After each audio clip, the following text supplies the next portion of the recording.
தமிழ்நாட்டுக்கு வருகிற முதலீடுகள் தென் மாவட்டங்களில் வருவதற்கு தமிழ்நாடு அரசு கூடுதல் முன்முயற்சி எடுக்க வேண்டும். இது தொடர்ந்து சென்னையை உள்ளிட்ட காஞ்சிபுரம், செங்கல்பட்டு என்ற மாவட்டங்களில் மட்டுமே தொழில்களும் முதலீடும் வருவது என்பது மதுரை எய்ம்ஸுக்கு மட்டும் எத்தனை தடவை தான் டெக்னிக்கல் எரர் வரும்? இந்த கேள்வியெல்லாம் ஏற்கனவே நான் கேட்டுக்கிறேன்.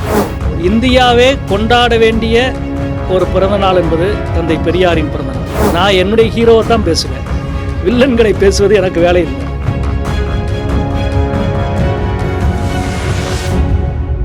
தமிழ்நாட்டினுடைய தொழில் வளர்ச்சிக்காக முதலீடுகளை ஈர்க்க வேண்டும் என்பது எல்லாருடைய ஆசையும் விருப்பமும். என்னுடைய கோரிக்கை, தமிழ்நாட்டுக்கு வருகிற முதலீடுகள் தென் மாவட்டங்களில் வருவதற்கு தமிழ்நாடு அரசு கூடுதல் முன்முயற்சி எடுக்க வேண்டும். ஏன்னா பெரும்பாலான முதலீடுகள் சென்னை வட மாவட்டங்களிலும் மேற்கு மாவட்டங்களிலும் தான் வருகிறது. ஒப்பீட்டளவில் தென் மாவட்டங்கள் தொடர்ந்து பின்தங்கி இருக்கிறது. அதை முறிப்பதற்கான கண்டிப்பாக முதலீடு செய்ய வருகிறவர்கள் ஒரு மாநிலத்தின் பரந்த சமமான வளர்ச்சிக்கு முக்கியத்துவம் கொடுக்க வேண்டும் என்று நினைக்க மாட்டாங்க.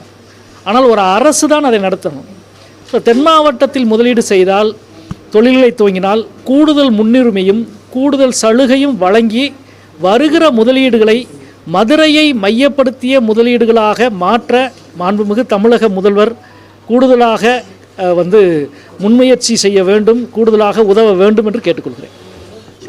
மதுரை மாவட்டங்களுக்கு 50 கோடி ரூபாய் தான் ஒதுக்கிட்டதாக ஒரு தகவலும் இருக்குது. இல்லை, அப்படி இல்லையா? ஆமாம் சார். இந்த வந்திருக்க முதலீடு இல்லையா? இல்லை, அதாவது வந்திருக்கிற கையெழுத்தான முதலீடுகள் விவரங்களை நானும் தொடர்ச்சியாக அதை பார்த்து கொண்டும் ஃபாலோ பண்ணிட்டு தான் இருக்கிறேன். போதுமானதாக தமிழ்நாட்டுக்கு இப்போ வந்திருக்கிற முதலீடுகளில் தென் மாவட்டங்களுக்கு போதுமானதாக இல்லை. எனவே தென் மாவட்டங்களில் தொழில் வளர்ச்சிக்கு கூடுதல் முன்னுரிமை கொடுக்க வேண்டும். அப்படி முன்னுரிமை கொடுக்கிற விஷயத்தில் மாநில முதல்வர் அவர்கள் கூடுதல் கவனம் செலுத்த வேண்டும். இது தொடர்ந்து சென்னையை உள்ளிட்ட காஞ்சிபுரம், செங்கல்பட்டு என்ற மாவட்டங்களில் மட்டுமே தொழில்களும் முதலீடும் வருவது என்பது அந்த மாவட்டத்திற்கு மக்களுக்கே நல்லதில்லை. அவ்வளவு நெருக்கடியே அங்கே உருவாகிக்கிட்டே இருக்குது. அதே தென் மாவட்டங்களும் மேற்கு மாவட்டங்களும் அல்லது சென்னை மாவட்டங்களை தாண்டி தென் மாவட்ட வளர்ச்சி மிக மிக தேவையான ஒன்று. அதில் ஒரு பெரிய தொய்வு இருந்துக்கிட்டே இருக்குது. அதில் ஒரு பிரேக் தேவை, ஒரு முறிப்பு தேவை. எனவே மிகப்பெரிய நிறுவனங்கள் மதுரையை மையப்படுத்திய முதலீட்டை உருவாக்கிய காலமாக இந்த காலம் இருக்க வேண்டும் என்று கேட்டுக்கொள்கிறேன். சுற்றுச்சூழல் அனுமதி தமிழக அரசு தான் வழங்கியிருக்காங்க.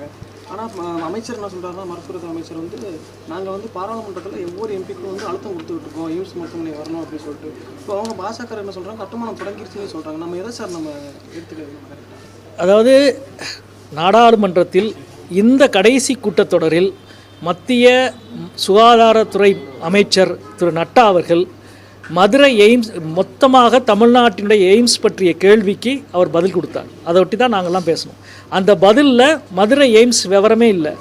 ஏன் இல்லைன்னா, டெண்டர் விடுறதுல டெக்னிக்கல் எரர் ஆயிடுச்சு, எனவே நாங்கள் பட்டியலில் சேர்க்கலன்னு இருக்காங்க. அதிகாரப்பூர்வமான ஒப்பந்தத்தில் தொழில்நுட்ப பிரச்சனை இருப்பதால் நாங்கள் பட்டியலில் சேர்க்கவில்லை என்று 25 நாளைக்கு முன்னால் நாடாளுமன்றத்தில் சம்பந்தப்பட்ட துறை அமைச்சர் சொல்லியிருக்கிறார். அதை தான் நம்ம எடுத்துக்கணும். உங்கள் டெக்னிக்கல் எரர் எப்போ தான்ப்பா முடியும்? அது எப்படி எதிர்க்கட்சி மாநிலங்கள், ஆளுகிற மாநிலங்களில் மட்டும் டெக்னிக்கல் எரர் வந்துக்கிட்டே இருக்குது? மதுரை எய்ம்ஸுக்கு மட்டும் எத்தனை தடவை தான் டெக்னிக்கல் எரர் வரும்? இந்த கேள்வியெல்லாம் ஏற்கனவே நான் கேட்டுக்கிறேன். இதே நட்டா அவர்கள் 16வது நாடாளுமன்றத்தில் சுகாதாரத்துறை அமைச்சராக இருக்க பொழுது துவக்கப்பட்ட திட்டம் இது. 16 முடிஞ்சு 17 முடிஞ்சு இப்போ 18வது நாடாளுமன்றம். இப்பொழுதாவது நிறைவு பெற வேண்டும் என்பதுதான் எங்களது விருப்பம். அதற்கு தொடர்ந்து நாங்கள் நாடாளுமன்ற உறுப்பினர் என்ற முறையில் அழுத்தம் கொடுத்துக்கிட்டே இருப்போம். இந்தியாவின் பாதுகாப்பு அரணாய் விளங்குகிறாரு மோடி அப்படின்னு சொல்லி அமித்ஷா பிறந்தநாள் வாழ்த்து தெரிவிச்சிருக்காரு. நீங்கள் அமித்ஷாவுக்கு பிறந்தநாள் வாழ்த்து தெரிவிக்கிற ஒரு நாடாளுமன்ற உறுப்பினராக தெரிவித்தா என்ன மாதிரியான புகழாரம் அவருக்கு தெரிவிக்கும்? இன்னைக்கு இந்தியாவே கொண்டாட வேண்டிய ஒரு பிறந்த நாள் என்பது தந்தை பெரியாரின் பிறந்த நாள். நான் என்னுடைய ஹீரோவை தான் பேசுவேன், வில்லன்களை பேசுவது எனக்கு வேலை இல்லை. நான் என்னுடைய கதாநாயகனை கொண்டாடுவேன்.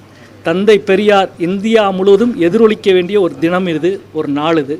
அனைவருக்கும் தந்தை பெரியார் பிறந்தநாள் வாழ்த்துக்கள். நன்றி, வணக்கம். இதுபோன்ற செய்திகளை மேலும் தெரிந்து கொள்ள எங்களது யூடியூப், ஃபேஸ்புக் மற்றும் ட்விட்டர் ஆப்களை சப்ஸ்கிரைப் செய்யவும்.